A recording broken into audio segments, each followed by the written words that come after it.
las preguntas que les vamos a hacer a las personas expertas son preguntas que vamos a recoger a través de la Escuela de Familia. Las familias nos van a enviar preguntas, nos van a enviar cuestiones que quieren que les planteemos a la persona experta de ese día. Nosotros anunciaremos los temas de las distintas entrevistas y la familia nos vaya a ir enviando, vamos a ir sugiriendo preguntas. Es una manera de responder a las necesidades, a las inquietudes y a las dudas que tenemos, ¿no? Hoy ya tenemos preguntas para hacerle a nuestro experto de hoy, que es José Manuel Morel, al que le agradezco muchísimo que esté aquí, porque además lo hemos avisado con muy poco tiempo, pero bueno, José Manuel es una persona muy querida para muchos de nosotros, de las personas que estamos aquí en la Escuela Andaluza de Salud Pública y en el Observatorio de la Infancia iniciando este proyecto y amablemente nos ha dicho que sí. José Manuel Morel es director de la Escuela Nacional de Formación de Aldeas Infantiles SOS España y además, bueno, pues es un experto en temas de adopción y de acogimiento. Y con él vamos a iniciar esta sesión de videochat en directo. Se están retransmitiendo en directo por la página web y vamos a poder recoger preguntas que nos hagáis las personas que nos estáis siguiendo a través de la web. Y con José Manuel queremos iniciar este ciclo de entrevistas con un tema que además es el tema que da título a nuestro primer curso de formación para familias adoptivas que podemos seguir y que podemos realizar a partir de septiembre a través de la página web, que es un curso en el que nos van a enseñar a los padres y a las madres a cómo trabajar, a cómo ayudar a reconstruir la historia de vida de nuestros hijos y de nuestras hijas para que les ayude a darle sentido de una manera coherente a su presente y a su futuro, integrando el pasado y trabajando el pasado, y que le dé sentido también a su persona y a su momento actual, ¿no? ¿Cómo hacer eso, ¿no? Yo cuando hablaba con José Manuel ayer, porque ya digo, lo hemos pillado así deprisa y corriendo, cuando hablábamos ayer me decía que le gustaría ponerle un título a esta entrevista, ¿no? Y él hablaba de titular esta primera entrevista como Los tentempiés. Entonces, pues quiero que nos lo explique así de entrada, los tentempiés. Antes de darle la palabra, decir a la gente que nos está escuchando que en la sala hay un grupo de madres, somos todas mujeres, de madres adoptivas, que en cualquier momento levantáis la mano, me hacéis una señal y yo voy dando entrada para que podáis preguntarle a José Manuel en relación a lo que estemos hablando. José Manuel, los tentempiés, ¿y eso? Muy bien, muchas gracias, María Ángeles. Bueno, yo agradezco a María Ángeles Prieto, a la Escuela Andaluza de Salud Pública y al Observatorio de Infancia, pues que en esta premura y en esta precipitación hayan confiado en que yo sea capaz de improvisar algunos temas. Eso es un riesgo porque te conocemos y... Bueno, pues improvisaremos y haremos una sobregeneralización de cositas que creo que van a ser muy interesantes. Realmente los tentetiesos o los tentepiés se los voy a dedicar a María. Me ha encantado su intervención, me han encantado todas las intervenciones, me encanta este proyecto. Se lo comentaba el otro día a María Ángeles. Hace poco tuvimos en la Escuela Nacional de Formación a 50 y tantas familias que venían un fin de semana a un encuentro de respiro familiar y luego ellos se organizan. Eran la FADE, la Federación de Asociación de Acogimiento Familiar de toda España, y tenían pusieron dos temas que además han salido aquí a lo largo de la mañana, ¿no? Dos temas que necesitaban de manera urgente darle respuesta. Uno, la formación, sí o sí. 2, en el caso del acogimiento familiar, ¿qué hacer cuando el niño cumple 18 años? Que ha salido aquí también, ¿eh? Esos eran sus dos fantasmas, sus dos angustias, ¿no? Viene a responder un poco a las necesidades que veo también que aparecen en adopción, más de lo mismo, nos quitamos un poco los 18 años, pero aparecen otras temáticas, ¿no? Los tentetiesos, el porqué de los tentetiesos. Eran tentetiesos, no eran tentempiés. Da igual, lo que hemos sido capaces es ponerlo en plural, que como decía Lola, no era Lola, era la consejera, decía, aquí no pronunciamos el plural. En este caso sí lo habíamos entendido los dos muy bien. Terminaba en plural, tentetieso o tentepié. Bueno, vamos a ver, ¿con este o con este? Con los dos. Bueno, así llego más lejos. Bueno, es importante en este primer encuentro, que va a ser muy de generalizaciones, dar respuesta a lo que son las demandas que María hacía. Cuidadito, porque no solamente tenemos que hacer resilientes a los niños, sino que es vital y fundamental trabajar el proceso resiliente de los cuidadores. No olvidemos nunca que la salud mental de un niño depende de la salud mental de sus cuidadores principales.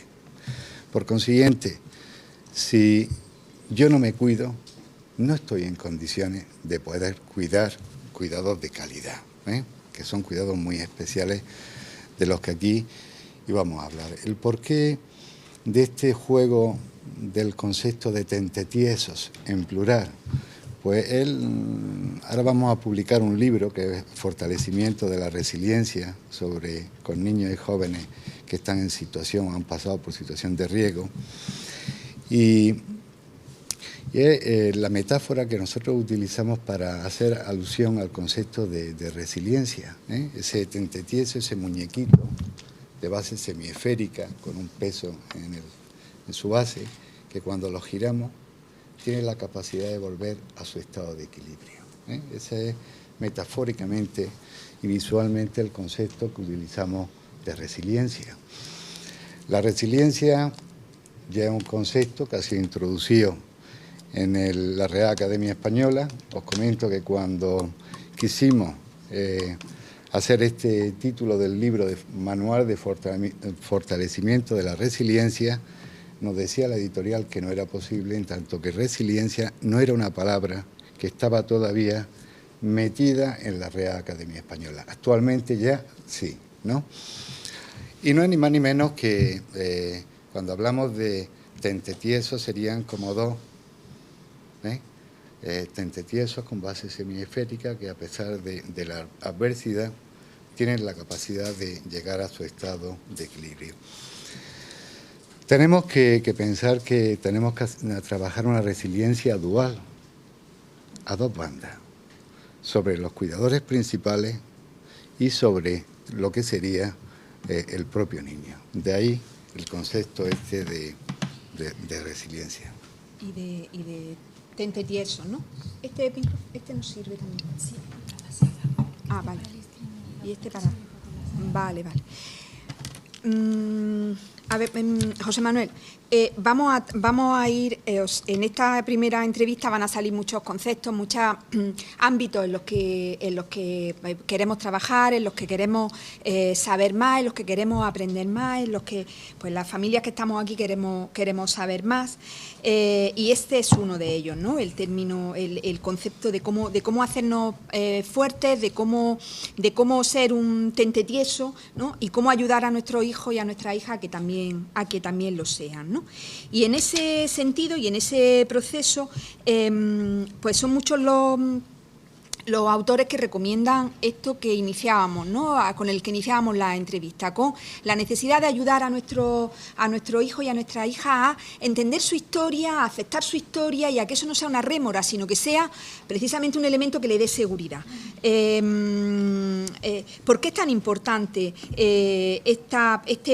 este proceso para ganar en seguridad y para ayudar a la vinculación? Bueno, María Ángeles, vamos a ver. Este es un tema muy largo, pero lo vamos Pero lo vamos a hacer muy cortito, porque tengo muchas preguntas y aquí en la sala hay muchas preguntas también. Y muy poco tiempo. Bueno, vamos a ver. Pasado, presente y futuro. Hay una triada que suelen llevar, antes veía ahí que teníamos el 57% de los niños con necesidades educativas especiales que estarían en situación de acogimiento, ¿no? Cuando estamos hablando de situaciones de maltrato o de privación en cualquiera de los sentidos, muchos de estos niños vienen con una triada de creencias irracionales, imbricadas en su piel, en su cuerpo, en su cerebro, en su cognición, en su emoción, que viene a decir algo así como: no confíes, no sientas, no hables de eso. Lógicamente, partiendo en muchos de los casos, no siempre, de una realidad como esta, donde un niño ha aprendido desde sus orígenes en la vinculación con figuras de apego, sus escudos protectores que se convirtieron en sus agentes destructores. Lógicamente estoy hablando de una tipología, no todos los casos son lo mismo, pero aquí estamos hablando de generalidades. Lógicamente tenemos que conseguir a toda costa que ese yo no soy querido, yo no puedo confiar, es mejor que no hable, lo convirtamos en soy querido, soy confiable, tengo que hablar. Lógicamente, yo soy clínico, soy psicólogo clínico, llevo 27 años dedicado a este tema y tengo en la consulta, en las paredes, de manera virtual y metafórica, dos grandes frases. Una: miedo evitado es miedo multiplicado, el miedo se incuba. Y otra frase que dice: cuanto más me resista a un pensamiento, un recuerdo, una fantasía o una emoción, mayor es la probabilidad de que ésta vuelva a aparecer con mucha más devoción, para que nos entendamos. Por consiguiente, pasado, presente y futuro, en niños que vienen marcados con un pasado, ojo, enfatizo mucho, y aquí porque no me da tiempo alargar mi rollo de la triple muralla defensiva frente a la adversidad. Es el cuerpo el que va a hablar, cuidadito, es el cuerpo el que va a hablar. Máxime si el daño se ha producido antes de los 3 primeros años, ¿vale? Ahí no hay memoria, no hay memoria ya episódica, hay otro tipo de memoria, ¿vale? Tenemos que tener claro de que hay que entrar en el pasado del niño sin miedo. Una regla general, que el niño nos guíe. Tenemos que conseguir que no, en el momento actual y en el futuro del niño, a través de la indagación de su historia de vida, de su pasado que, ojo, es el cuerpo, insisto mucho y hago este gesto, es el cuerpo el que va a ir respondiendo a muchas de las situaciones actuales con las que va a interaccionar. Hablaba María de se salpican, vienen de la escuela salpicados, descontrolados. Me puedo encontrar un niño del silencio o un niño del ruido, que es como yo los titulo, los niños del silencio, aquellos que sus conflictos los externalizan hacia afuera. Conflicto, su dificultad la internaliza. Lógicamente, con la historia de vida, sí o sí.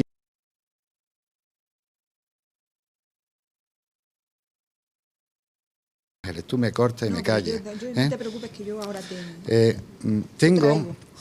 tengo todavía muchísima gente con 30, 40 años en consulta, con historias traumáticas en su infancia, viven todavía activando diariamente procesos de disociación, procesos de desintegración entre mi momento actual y recuerdos, emociones de mi pasado que no están resueltas. ¿Y cómo, José Manuel, cómo alguna herramienta, algún consejo para nosotras madres que pues que queremos ayudar a entrar en el pasado y a normalizar también el pasado de nuestros de nuestros hijos, ¿cómo hacerlo? ¿Algún consejo? Porque a veces no es fácil, o no quieren, o no hablan, o notamos cierta incomodidad, o a veces no queremos evitar determinados recuerdos, queremos evitar sufrimiento, y no sabemos muy bien cómo hacerlo. Vamos a ver, María Ángeles, yo creo que aquí la palabra que va a reinar el día de hoy en esta mini charlita va a ser la palabra de aceptación incondicional. Es vital que los padres, los cuidadores principales, los escudos de protección actuales en el sistema de adopción, se conviertan en incondicionales, personas que aceptan incondicional cualquier respuesta que el niño pueda generar, ¿vale? La que pueda generar de manera voluntaria o la que a través de su comportamiento nosotros a través de registros vamos a inducir o vamos a deducir que aquí se están activando recuerdos. Por ejemplo, tú decías, el cuerpo habla, e identificar a través del comportamiento. ¿Qué en concreto? ¿Qué ejemplo nos puedes poner? Vamos a ver, María Ángeles, esto es un tema muy bonito, muy apasionante, pero como herramienta para no dispersarme te diría la siguiente. Primero, los cuidadores principales tienen que tener una aceptación incondicional de todo lo que el niño cuente, diga, siente y experimente.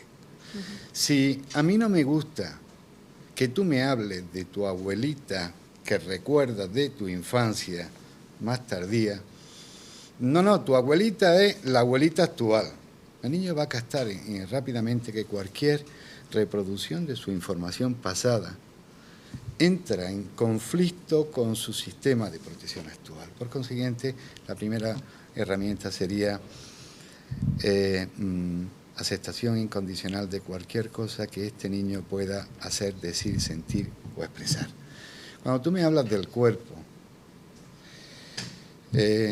yo te diría lo siguiente, es decir, el ser humano es de esas especies que tenemos en este planeta que cuando ante la amenaza o el miedo, lejos de salir corriendo a subirse lo alto de un árbol, busca a otro ser humano en quien apoyarse y en quien confiar. Esta es la primera línea de defensa del ser humano. Por eso, en nuestro modelo de intervención con niños que han podido sufrir secuelas en su capacidad de vinculación, lo primero que tenemos es que restablecer la primera muralla defensiva, que sería la de estar incondicional y disponible ahí para lo que me necesite. Cuando esta primera muralla falla, aparece la muralla de la movilización. La persona está en alerta. Ese niño que viene de clase porque le han secuestrado su autoestima académica. Un cuidadito que ha hablado de un tema en el que digo que muchos colegios se convierten en un sitio donde el niño va a que le roben su autoestima. La poquita que tiene, se la quitan por falta de adecuación del sistema y preparación de los profesionales, ¿vale? Pero cuando tú me dices gestos concretos, un niño que vive en la segunda, instalado en la segunda muralla defensiva, porque por eso es importante tocar la historia de vida, va a vivir en permanente estado de hiperreactividad. Predominancia de los hemisferios derechos, y el izquierdo poco va a decir, ¿vale? Que este es el lingüístico, el racional, el planificador, y el derecho es el autobiográfico, el emocional y el creativo. Y vive bajo la influencia desconectada de este que no puede conectar con este, ¿no? Hay un librito muy bonito que creo que muchos de vosotros lo conoceréis, que es un libro del cerebro del niño, de Siegel, os lo recomiendo. Toda su estrategia que os va a proponer para trabajar con niños que vienen muy reactivados emocionalmente es conecta y redirige. Conéctate con el derecho y conseguirás llegar al izquierdo, ¿vale? Y está ahí, cosa muy bonita. Pero en la segunda muralla defensiva lo que tenemos es o niños que van a ser muy ruidosos, son niños que su expresión es hacia adelante, ataque, puño cerrado, manos tensas, se quejan de que los dedos del pie tienen un efecto de presa, de garra, las manos se las ve. Aquí está la agresión. El niño, si le quitan la mama cuando está mamando, pega puñetazos ya de pequeño. La agresión está aquí. Esto en consulta lo ves cuando están haciendo revelaciones de temas que los cabrean, que los enfadan, se me ponen encima de la mesa. Cuando el niño se gira hacia atrás, el niño está en huida. Y verás como el movimiento de pie suele ir asociado a la huida. Y cuidadito con la tercera muralla defensiva, porque son los llamados niños del silencio. Cuando me falla la primera muralla y me falla la segunda, el ser humano utiliza una tercera muralla de defensa, que es la acomodación. El gato. Ese gato expectante y asustado que... Esto en el ser humano se traduce en conductas de sumisión. Nuestro objetivo es a toda costa ponerme sumiso para conseguir que mi amenaza se vaya. Lamentablemente, últimamente y por televisión tenemos unos señores vestidos de naranja, donde vemos esta expresión de sumisión, donde hay una parálisis de piernas y brazos. Pero ya no me enrollo más. Hay muchos temas, están saliendo muchas ideas, muchas pistas y muchas llamadas de atención ahora en esta primera parte de la entrevista. No sé si alguna de vosotras queréis hacerle alguna pregunta a José Manuel. Sí, aquí hay una pregunta, María.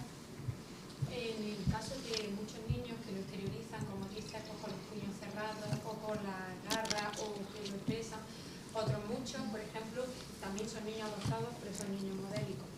Entonces, estos niños modélicos no presentan, en principio, notas muy buenas, no presentan lo que es una sintomatología, pero luego si a lo mejor sufren, se autolesionan a sí mismos o la verdad que se comen las uñas, la piel de la uña, o están dormidos y están buceando, le ves el estrés acumulado que llevan internamente, pero que no. Entonces, por ejemplo, cuando va a hablar con un profesor o con un docente y le explica a lo mejor, mira, mi hija, pero si tu hija es modélica, si tu hija... estoy hablando, siempre como tengo la suerte de hablar con muchísimas familias, que presento diferentes casos. Y este es un caso en concreto que se me presentó en el que decía, es que mi hija lo saca todo sobresaliente, mi hija es modélica y me dicen que no tiene ningún tipo de problema, pero yo veo que mi hija está sufriendo, que está dormida y habla en sueños, que no descansa, que se levanta con ojeras y que tiene comportamientos de que en tontería se dispara de 0 a 100 y a lo mejor se tira de los pelos, ella misma se arranca pelos o se araña la piel o se muerde la uña, pero todo el mundo me dice que es modélica, que es estupenda y también es una forma, no solamente tiene por qué ser el niño y demostrarlo. Claro, María, hay un divorcio entre razón y corazón.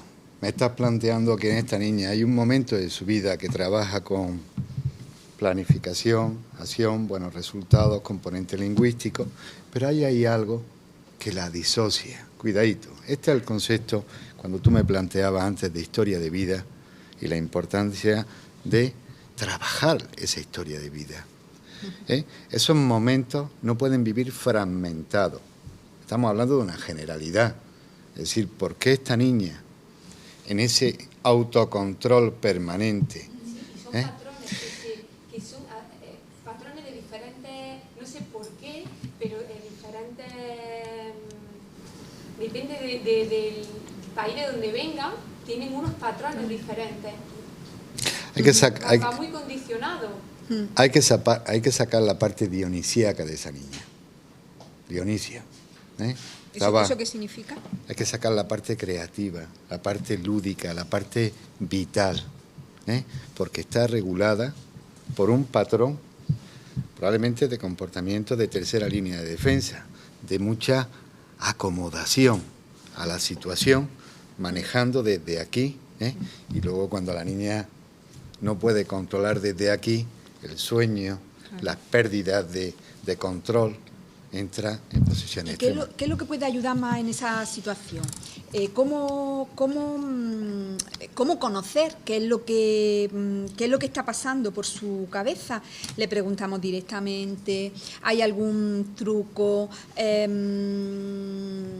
Hablamos nosotros y a ver si por casualidad se engancha. Vale. ¿Tú qué nos recomiendas? Recetas prácticas. Ya veo yo, María Ángeles, que me va reconduciendo, pero directamente al grano. Muy bien que hace, que si no me voy. Yo soy madre adoptiva y quiero recetas prácticas. Mira, recetas prácticas. La regla general, que el niño nos guíe. Esperar a que en algún momento exprese alguna inquietud, algún recuerdo. Y ahora, buscando el momento y el lugar adecuado. El momento y el lugar adecuado. Ojo, nunca podremos intervenir a un niño cuando está activado su hemisferio derecho. Me tengo que empatizar, sintonizar con él desde el derecho con derecho, para llegar a su izquierdo. Por eso tenemos que buscar el momento y el lugar. Si yo he visto que el niño ha hecho referencia de que es que a mí me ocurría que... y está agitado, no es el momento de intervenir, es el momento de sintonizar, empatizar. Tengo que hablar con su hemisferio derecho desde el mío. Mira, María Ángeles, yo puedo entender que es lógico que esté nerviosa porque José Manuel se enrolla y no podemos concluir nuestra entrevista. Sí, la vamos a concluir, la estamos concluyendo y Así están saliendo que, cosas muy interesantes. Así que yo puedo entender tu nerviosismo, ¿vale? Yo ya estoy empatizando con el estado en su trabajo bien hecho, que lleva una mañana fenomenal con todo lo que va organizando, ¿no? Pues que tenemos que tocar muchos puntos de entrevista y que José Manuel se va por las ramas. Yo lo puedo entender. Estoy sintonizando con su derecho. Entonces, en esta historia de vida, o pillar al niño cuando él hace expresión, regla general, que sea el niño el que nos guíe. Momentos vitales, adolescencia, tiene que construir su propia identidad personal. Tenemos que tocar su pasado para integrarlo con el presente y darle proyección al futuro. Buscar el momento y el lugar adecuado. Ser un activo registrador de comportamientos que son los llamados situaciones disparadoras. Esto es un tema apasionante de cómo identificar los disparadores de los niños. Los disparadores, las situaciones disparadoras son aquellas en las que vemos respuestas o muy regresivas o muy desproporcionadas a la presencia de un estímulo. ¿Vale? Entonces yo tengo que inferir que aquí hay un disparador, que lo que está haciendo es reactualizar mecanismos de defensa que ya utilizó en su momento a una situación actual que es inocua y que no tiene ningún peligro. Entonces, sí, que a veces nos extraña, dice, ¿será normal? ¿Por qué hace estas cosas? ¿No? Bien, que si pues esto es totalmente desproporcionado, totalmente exagerado, no tiene justificación. Justo, es la desproporción. A mayor grado de desproporción de la respuesta, mayor es el grado de afectación de experiencias traumáticas. ¿Vale? Por consiguiente, allí que anoto yo, por esto es vital la formación de los padres. Los padres tienen que saber que el primer trabajo que hay que hacer con padres de acogida o adopción es los cuidados del cuidador. Y entre los cuidados del cuidador está el que yo aprenda sobre trauma, sobre apego, sobre cómo registrar los comportamientos del niño que no me verbaliza, pero que su comportamiento y sus reacciones me están expresando. Por aquí tenemos una pregunta. Sí. Yo tengo dos hijos nacidos en Kazajistán. Una vino con 7 años, son hermanos biológicos, y el pequeño con 2 años. Entonces todo el mundo incide en la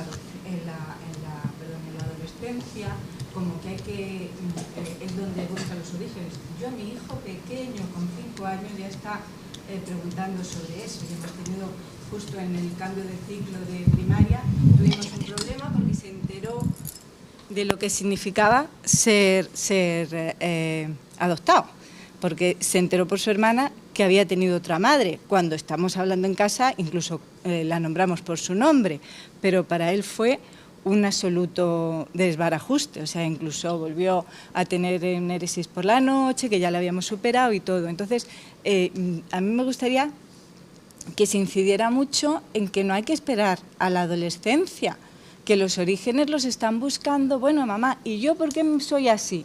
¿Y por qué me dicen chino? ¿Y por qué? Que esa es otra, que están todo el día con el chino para arriba en el colegio y tal que cual, y hay que también enseñarles a que chino no es un insulto, sino que chino es una palabra que te dicen por cómo te la dicen. Igual que a mí si me dicen, mira, guapa, pues a lo mejor no me están diciendo guapa, me están diciendo todo lo contrario, ¿no?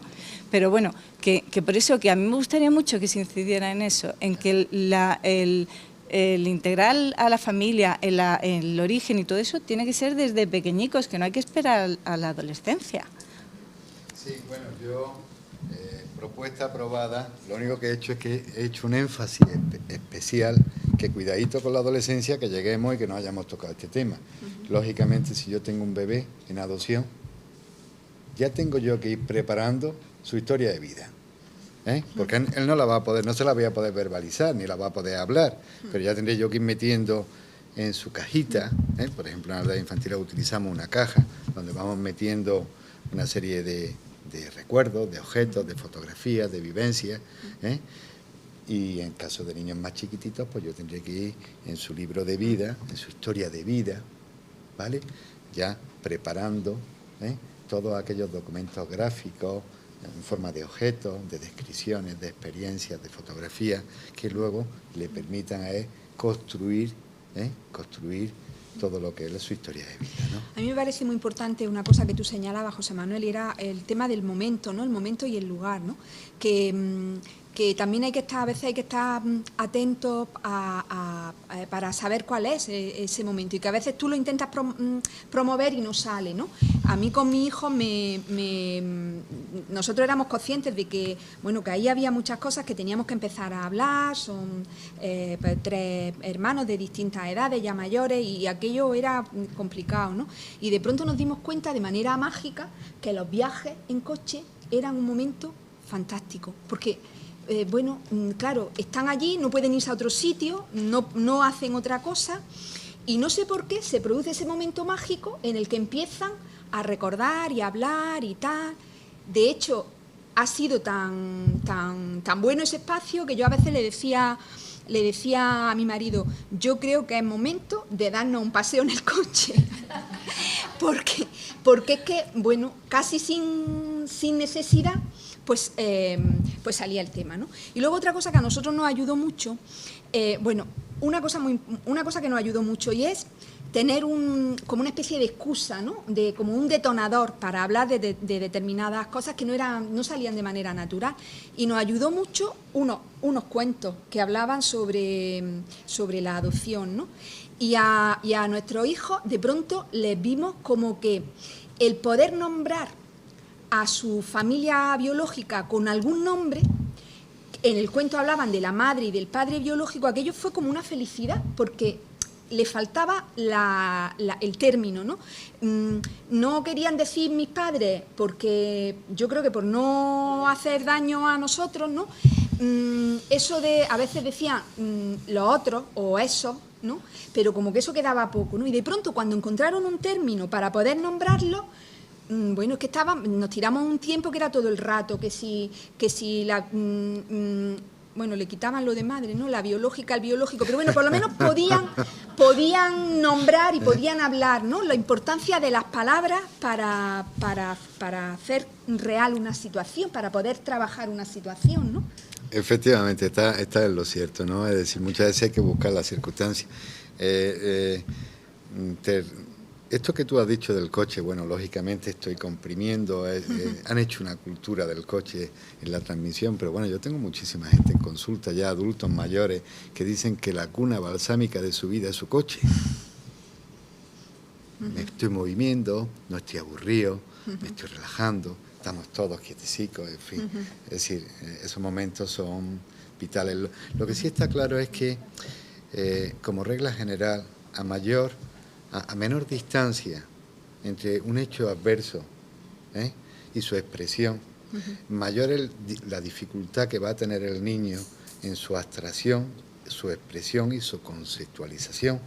A mayor distancia en el tiempo, menor va a ser esa dificultad.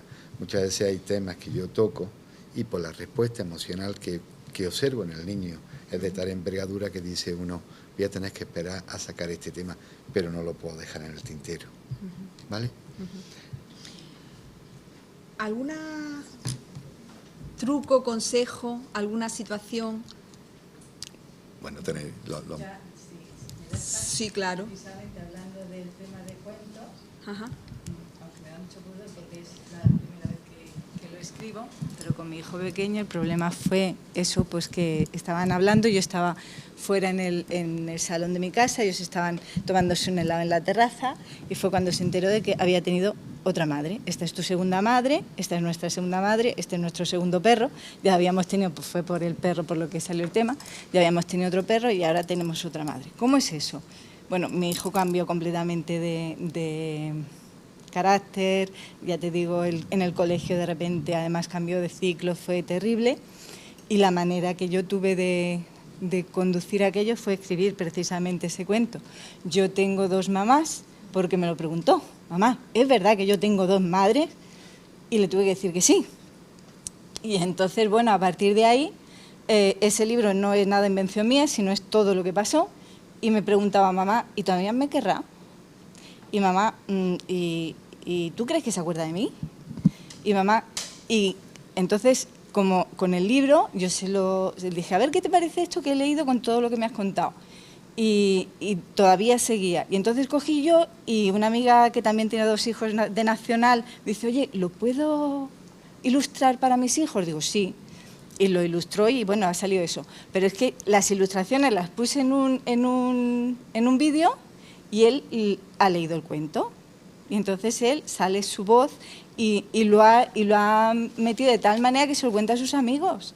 Y incluso la señorita dice, yo no sé lo que le habéis hecho, que me lo habéis vuelto como un calcetín. Y la verdad es que fue simplemente sacar de él, de dentro, el tema de su madre, que para él fue, y eso que a todo el mundo desde chico le decía, ¿tú sabes que yo no estaba en la barriga de mi madre? Pero al carnicero, a cualquiera que se encontrara, eso ya lo tenía, ¿no? Entonces pero hasta que, pero él cuando le dijo a su hermana, no, tú has tenido otra madre, para él fue como si se le hubiera roto el mundo. O sea, dice, ¿esto cómo es? Y gracias a como tú has dicho, al cuento y todo eso, lo ha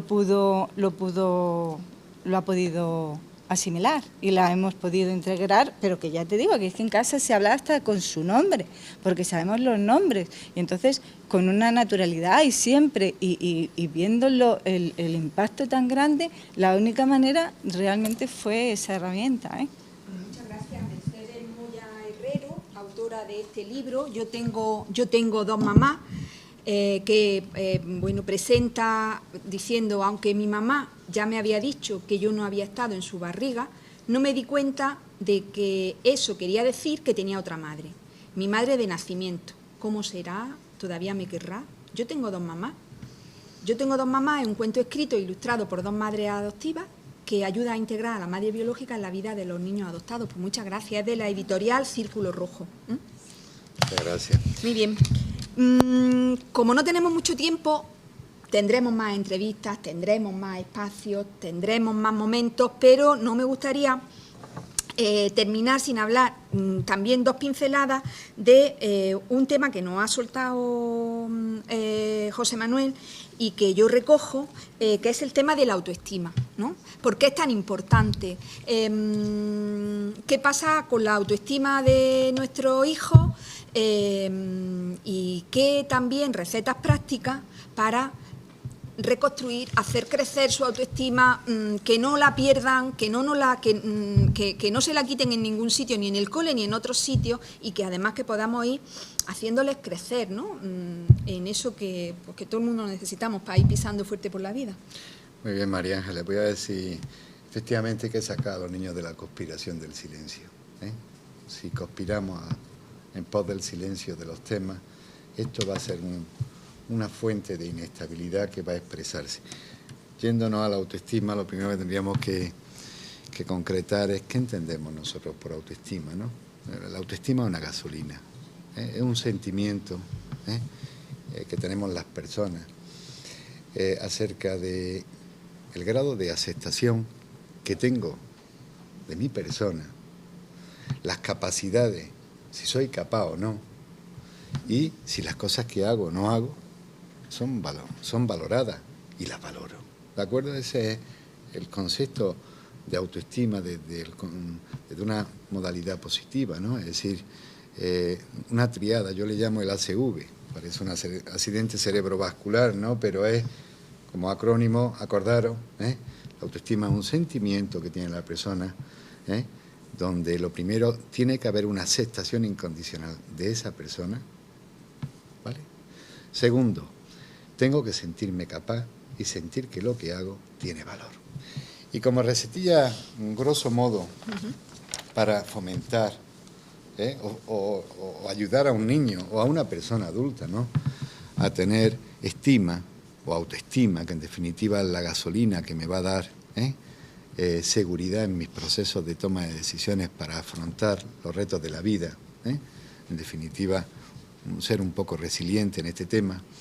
Vosotros pensar que los niños que vienen de situaciones de adversidad, en un alto porcentaje, en torno al 67 o al 70%, llevan una autoestima acerca de sí mismo muy baja. He sido, ¿qué? Tú lo pones mal, lo que pasa es que yo lo estoy suavizando para darle un poco al 30% que haya habido otras circunstancias, ¿no? Pero pensar que sus escudos protectores le hicieron sentir que no eran valorados ni queridos, que lo único que estaban era dándole problemas y que fueron rechazados, que no cubrían sus necesidades básicas. Es decir, hay 3 necesidades que son vitales de trabajar en niños en la adversidad. 1, la necesidad de la vinculación de apego seguro. 2, la necesidad de reconstruir su historia pasada. Y 3, la necesidad de que ese niño, activar la necesidad de que ese niño exprese y hable acerca de lo que le inquieta. Si fuéramos en el territorio de la autoestima, lo primero, el vínculo de apego estable. Tenemos que apostar porque un niño que se siente querido,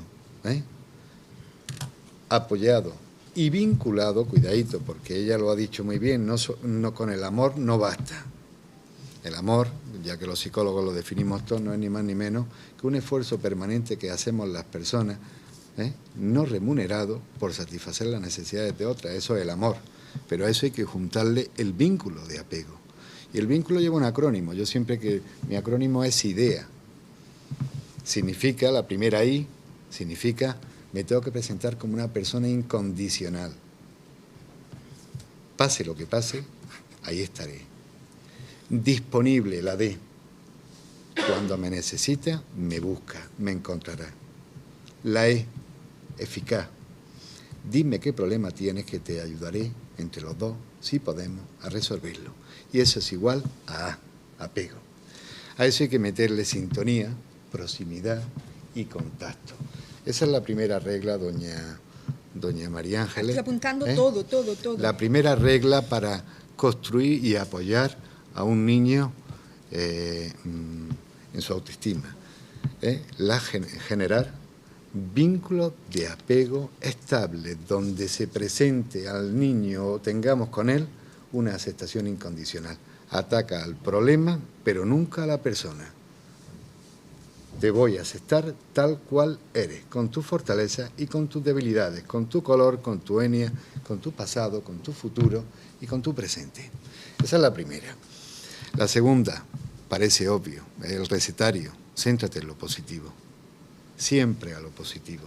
Estos niños, muchos de ellos, sobre todo los niños del ruido, tenemos una tendencia a un filtro mental hacia lo negativo.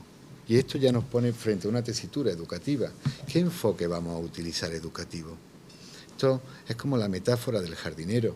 Ese jardinero que en un año como este, que de la noche a la mañana hemos pasado de la lluvia a calores increíbles, sale a su jardín y descubre que el jardín se ha subido para arriba las malas hierbas y las flores del jardín. Y se plantea un dilema.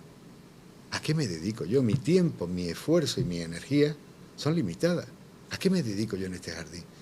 ¿A quitar las malas hierbas o a mimar y a cultivar las flores del jardín? Cuando estamos con niños especialmente movidos, que además nos dan, aparecen reacciones emocionales que son imprevisibles, tendemos a tener muchas veces un modelo reduccionista de quitar las malas hierbas, de quitar los problemas, no dándonos cuenta de que probablemente es mucho más inteligente centrarnos en las flores del jardín. Ese es el dilema del jardinero. Esa sería la segunda. La tercera sería haz que el niño se enfrente a retos, a nuevos retos, que no sean peligrosos. Es una de las claves del fomento de la autoestima, es la capacidad de probar cosas nuevas y salir airoso. Ahí tengo yo que estar con mi elogio descriptivo, que sería otra de las claves. Hay que elogiarlo. No os paséis, porque si nos pasamos con la alabanza y los elogios, lo vamos a convertir en un adicto a la necesidad de valoración positiva de los demás. Y no va a tener autoestima, va a tener heteroestima.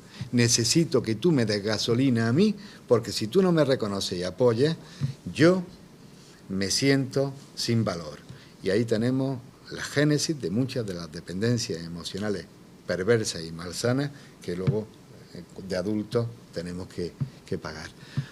Otra historia importantísima para trabajar la autoestima de un niño es, desde muy chiquitito, trabajar la psicopedagogía del error como una oportunidad de aprender, no como una oportunidad para robarme mi estima y mi valor. Otra historia estaría en la capacidad de animarlo. Esto significa prestar atención más al proceso que a los resultados.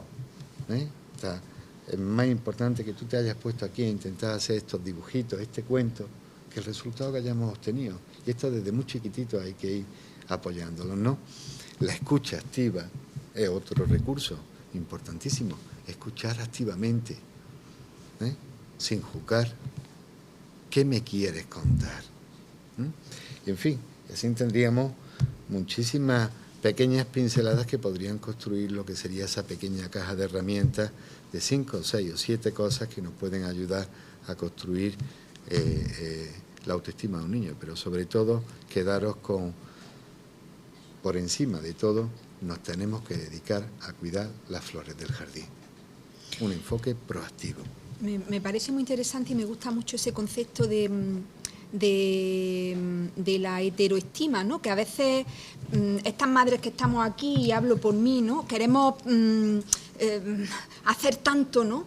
Que estamos todo el día reforzando y valorando y reforzando positivamente. Y yo me acuerdo de mi abuela que vivía en un pueblo y decía una cosa que a mí me gustaba mucho. Y yo con mis niños, pues digo yo esto como mi abuela, ¿no? Y mi abuela decía que había en su pueblo una mujer que tenía una niña que era muy feilla, ¿no? Y que entonces ella todo el día le decía, pero qué guapa es mi niña, pero es que hay que ver qué guapa es mi niña. Pues decía, lo importante no es tanto lo que es, sino que ella se lo crea, ¿no? Y a veces yo creo que nos pasamos, ¿no?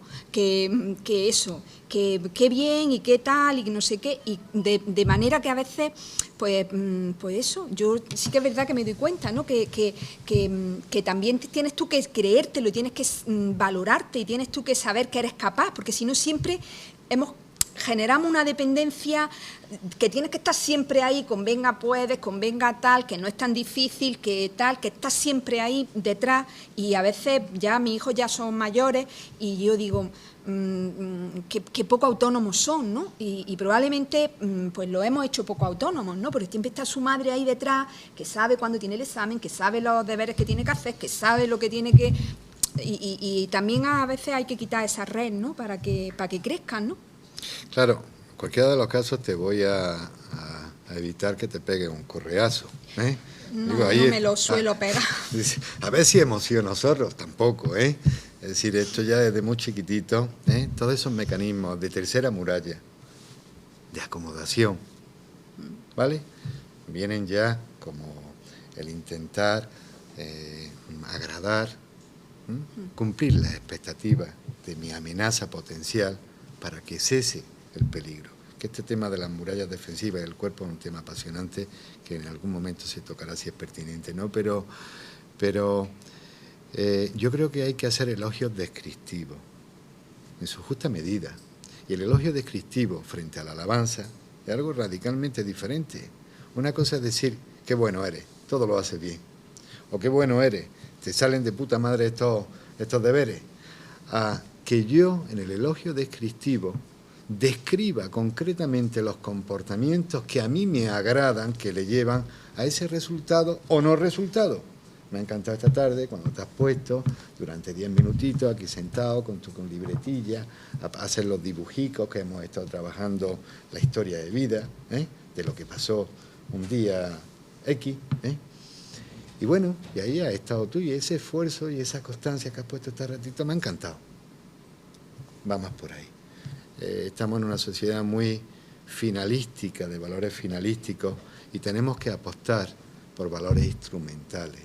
No es tan importante ya el fin, el guapo, el rico, el poderoso, que nos tienen un poco asilvestrados con este modelo de sociedad, y tenemos que apostar más por ese valor instrumental, el esfuerzo, la perseverancia, la constancia, para que ese divorcio que existe entre el fin y el medio se ajuste.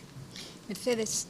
Sí, yo es que estaba pensando también en los falsos positivos de la autoestima, porque volviendo a mi chiquitajo, tuvimos con el tema este de tal, tuvimos un problema y le llegó a decir la señorita que es que era malo, y entonces yo fui a hablar con ella y dije, no, mi hijo se está portando mal, pero no es malo, no me lo puedes estigmatizar. Digo, porque entre otras cosas es que tiene la autoestima por los suelos porque me lo ha dicho él, que le ha dicho. Dice, ¿tu hijo la autoestima por los suelos? ¿Tu hijo es un chulo? Digo, perdona, precisamente todo eso es la inseguridad de mi hijo. Entonces, el falso positivo ese de la autoestima alta, de que es que yo valgo mucho y no sé qué, no sé cuántos, eso también tienen que llegar a tenerlo en cuenta, porque es que despista muchísimo.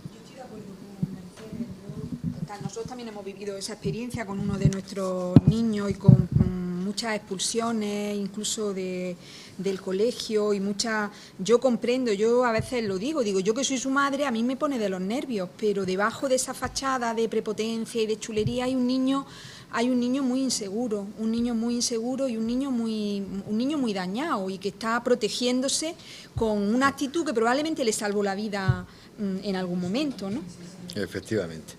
Sí, María. Hay un alto porcentaje de padres adoptivos y de acogimiento que cambiamos a los niños del colegio. Hay un momento determinado en el que tenemos que optar por el cambio. Yo este año mi hijo va a otro colegio, después de 5 años en su colegio, porque lo estigmatizan. Hay un momento que ya se estigmatizan y tienen ahí un poco de spray, que los mismos niños salen a recogerlo a la puerta del colegio y salen, hoy tal, ¿no? Le dicen el nombre de tu hijo, hoy tu hijo ha hecho no sé qué, o la señora ha castigado, o tu hija no sé. Los mismos niños ya ponen banderillas y le ponen etiquetas porque los propios profesores o los castigan por cualquier tontería sin recreo. Todo lo que pasa lo está viendo sin recreo por una tontería de que en clase se ha levantado 2 veces a coger una goma y no ha estado atento o está siguiendo una lectura, cuando le ha tocado a él, pues no va por la lectura. Tienes que aprender a atender a la diversidad de tu clase y resulta que estos niños tienen unas necesidades especiales con las que hay que saber empatizar. Las familias también tenemos a veces culpa porque... yo cuando hablo con muchas familias adoptivas, ¿no? Muchas veces me dicen, ay, es que yo todavía no lo tengo, ya quiero a mi hijo, ya lo quiero, lo siento. Y le digo, no lo quieres, lo deseas. hay que saber, lo que pasa es que hasta que no estás metida, no te das cuenta que ese sentimiento no era querer. Cuando yo estaba en el proceso de adopción de mi hijo, yo decía, imposible que los pueda querer más. Cuando me llamaron, tenéis asignación, vais a ser papá y mamá de una niña de 6 años y de un niño de casi 3, que nacieron tal fecha, y me empezaron a dar todos los datos, yo decía, ¡ay! Y luego ya me dieron las fotos, yo los veía en las fotos y decía, los adoro, los quiero, dormía con ellos.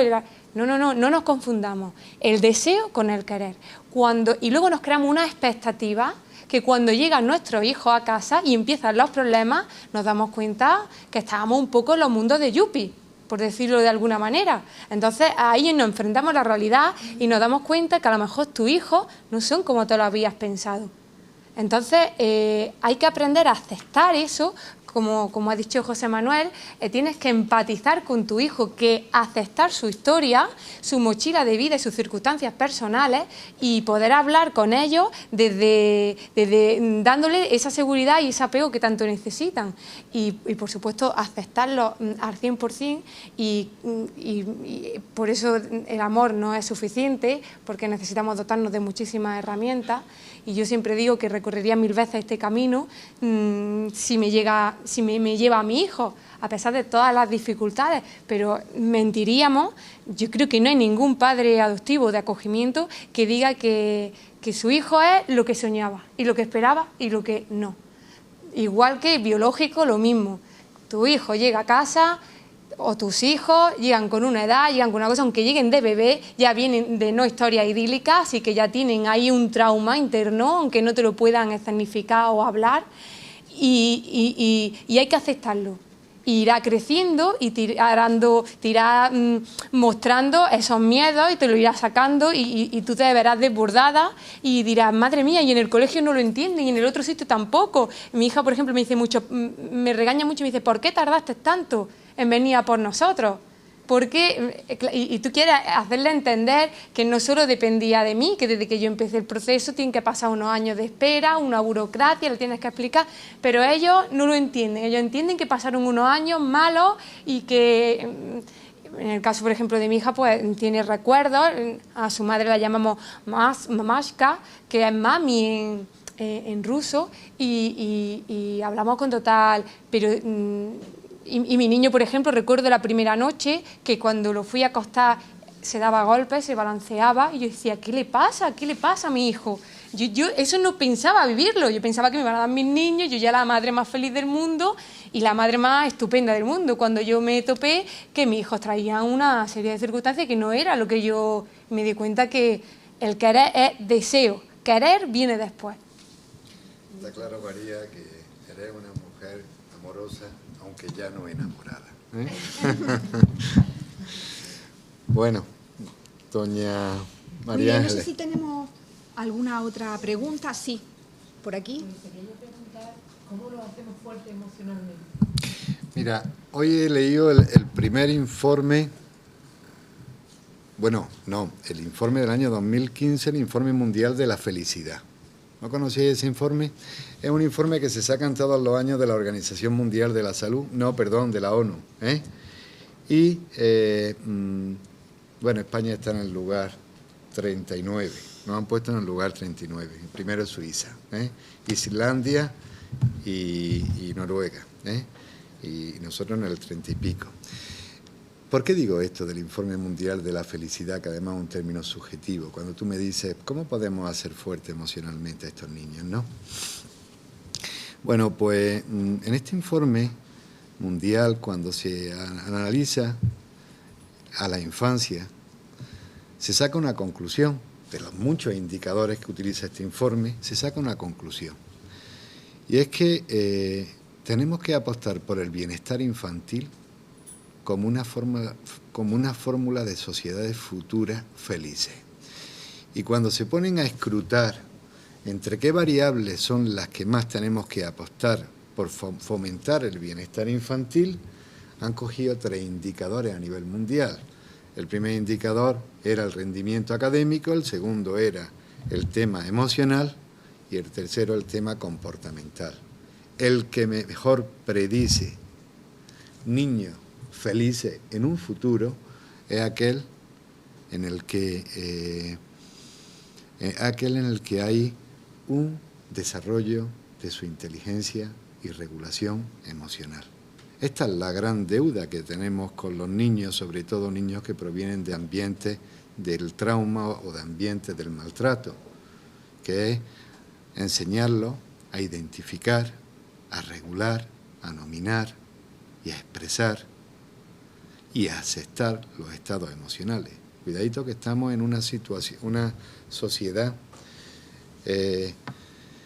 muy rechazante, muy evitadora de los estados emocionales. El niño tiene que sentir tristeza cuando pierde algo que le es importante. El niño tiene que estar nervioso cuando percibe que hay una amenaza. El niño tiene que sentirse rabioso cuando percibe un trato injusto. Y estas emociones, somos negadores de estas emociones, que el niño no sufra. Pero ¿cómo no va a sufrir? Si el niño tiene que sufrir, lo que tendrá es que enseñarle a aceptar esos estados emocionales que son importantes señales adaptativas de protección frente en nuestra vida. Si yo no percibo tristeza porque dejé una familia a la edad de 4 años, biológica, y me reintegro en una nueva familia, porque ya no están en condiciones, ese niño tiene que sentir su tristeza. Y esa tristeza es sana, adaptativa y normal. Y se la tengo que respetar. Y lo que yo no puedo decirle al niño cuando le rompen su dibujo en clase, tengo un niño de 5 años, que ya soy más viejecito, ¿no? Digo, mira Santi, no te preocupes, mañana hace otro. ¿Cómo va a ser esto?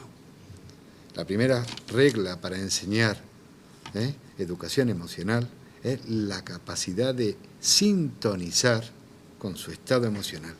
Vamos a ver, Santi, cuando tú has hecho ese dibujo con tus colores púrpura que tanto te encantan, y ha venido Carlito y te ha roto el dibujo, lo normal es que estés triste, irritado y molesto. Así que yo te entiendo y me pongo en tu lugar, porque a mí me ocurriría lo mismo. Ya una vez que he cogido su hemisferio derecho y he conectado con él y le he legitimado los estados emocionales, será cuando yo llame al hemisferio izquierdo y buscaremos soluciones. No se os ocurra nunca, entrarle a un niño alterado emocionalmente, porque ya tenéis que saber que está conectado por la parte más primitiva del cerebro hacia arriba en su zona derecha, y poner izquierdo con derecho, caos. Me hablo de cerebro poco para que nos entendamos. ¿Vale? No sé si te respondo así de manera muy... Pero la mejor forma de educarlo... ¿Cómo es tu nombre? María José, esa inseguridad que yo siento que él tiene, esa falta de confianza, ese filtrarse cuando me sale algo a la primera, claro. Es un sistema primitivo de defensa el que está activándose. Entonces, la forma de ayudarlo, nos estamos quedando sin aforo, madre mía. Que es la hora de los colegios. Esa hiperactividad, ese no parar, ese donde quererlo tocar todo. María José, tu regla de oro. Allí donde lo pille, intenta sintonizar con él emocionalmente. Utiliza la técnica del desarme. Empatiza con su estado emocional. Identifícaselo, nomínaselo, ponle el nombre y enséñale a regularlo cuando ya esté en situación de poderlo hacer. Una pregunta más y dejamos, porque llevamos ya... claro, esto daría... Tenemos muchas ganas, tenemos muchas preguntas, pero tenemos también mucho tiempo y todo un futuro por delante para seguir trabajando con esto. Sí, era yo. Me gustaría que nos planteásemos un poquito, si nos puede dar algunas indicaciones, qué cambios, qué consecuencias tiene en un chaval el cambio de colegio. El cambio de colegio. Tenemos muchas veces el instinto de lo cambio. En otro, ¿qué te vas a encontrar? ¿Y por qué lo cambias? ¿No? Es decir, ¿y qué consecuencias tiene sacarlo de un grupo? Entonces, ahí me gustaría ver eso. Sí. De verdad que yo creo que la gran deuda pendiente que tenemos, mira, se están cada vez sofisticando más los sistemas sistemas de adopción y acogimiento. Cada vez se está trabajando mejor desde la familia, desde los entornos familiares y sociales, pero tenemos la gran deuda. Esto ha sido históricamente una petición que yo, cuando había directores generales de la Junta, siempre he dicho, por el amor de Dios, estos niños que vienen con... que cuando le hablas de Colón te dice que era el detergente que utilizaba su mamá, ¿no? Estoy haciendo chistes, ¿eh? Y no quiero decir que esto sea, ¿eh? Nuestra gran deuda está en el sistema escolar. Aquí no paráis de decir el colegio. Sí, pasa 8 horas en el colegio. Y se siente un incompetente porque van allí a que le roben autoestima. Y respondiéndote a tu pregunta, hay que valorar muy bien el por qué y el para qué, sobre todo el para qué de este cambio. Porque ahí lo que me tienen que tener es garantías de que van a hacer una evaluación de las necesidades educativas especiales de este niño, que es por donde tenemos que empezar, y hacer una adaptación de este niño. Esto en el ámbito académico, porque el aspecto más problemático de todos estos niños, salvo los que son ya a presión, los niños silenciosos, es el tema comportamental. Y lo que constituyen es un liderazgo negativo. Terminan por ganar autoestima desde el liderazgo negativo, desde el payaseo, desde llamar la atención, desde hacer. Es decir, necesito, y empiezan ya a juntarse con los grupos más marginales y difíciles del colegio y me lo empiezan a estigmatizar. En fin, yo creo que hay que tener muy claro cuando cambio de colegio el por qué lo cambio y qué me voy a encontrar en ese nuevo centro escolar de acogida. Muchas gracias a José Manuel por todo este rato, por toda esta mañana que nos ha estado acompañando. Muchas gracias a todas las madres, familias que estáis aquí con nosotros, que estáis aquí y que habéis estado desde el principio de este proyecto. Este proyecto es un proyecto nuestro, de nosotras, la familia adoptiva, y seguiremos trabajando con muchísimas ganas y con muchísima ilusión. Hemos recogido muchas ideas sobre las que seguiremos hablando, sobre las que seguiremos trabajando, sobre las que nos seguiremos formando, pues para dar respuesta a esos niños del silencio, a esos niños del ruido, para aprender a escuchar su cuerpo, para poder, para saber dar ese apoyo incondicional, para poder generar un vínculo seguro, para que nos podamos centrar en lo positivo, el saberle proponer retos que alcance y que eso vaya incrementando su autoestima.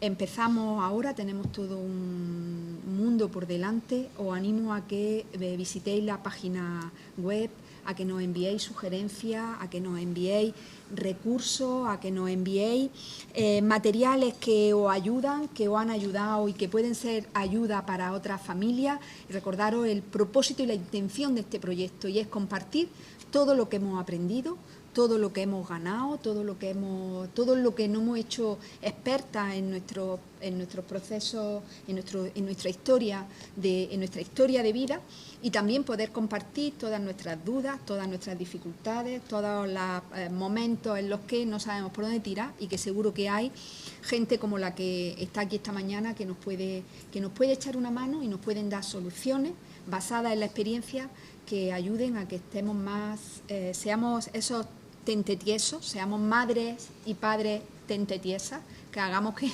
que enseñemos a nuestros hijos también a ser fuertes y ser felices para siempre. Muchísimas gracias.